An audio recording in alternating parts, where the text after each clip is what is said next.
સુરતમાં પોલીસ અધિકારીઓ અને આરોગ્ય ટીમ દ્વારા સાથે મળી શાળા કોલેજો પાસે આવેલા પાનના ગલ્લાઓની રસીદો બનાવી દંડ વસૂલાયો હતો, તો કોઈ અસામાજિક પ્રવૃત્તિ થતી ન હોય તેનું પણ ધ્યાન રાખવામાં આવ્યું હતું.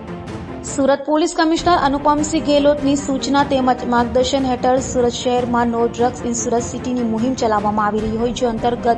વધુમાં વધુ કેસો શોધી કાઢી ડ્રગ્સની સપ્લાય ચેઇન તોડી પાડવાનો તેમજ ડ્રગ્સ રિડક્શન પોલિસી અંતર્ગત લોકોમાં વધુમાં વધુ જાગૃતિ ફેલાય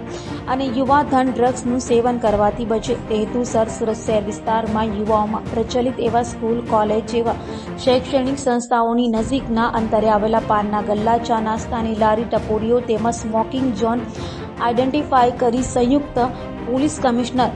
રાઘવેન્દ્ર વસનાઓની રાહબરી હેઠળ ડીસીબી એસઓજી રાજદીપસિંહ નકુમનાઓની આગેવાનીમાં એસઓજીના પોલીસ ઇન્સ્પેક્ટર અશોક ચૌધરી તથા અતુલ સોનારાઓ તેમજ કર્મચારીઓની ટીમ તેમજ સુરત મહાનગરપાલિકાના આરોગ્ય વિભાગના અધિકારી ચીફ સેનેટરી ઇન્સ્પેક્ટર સંજયભાઈ સુતારિયાનાઓ તથા કર્મચારીઓની ટીમ સાથે રાખી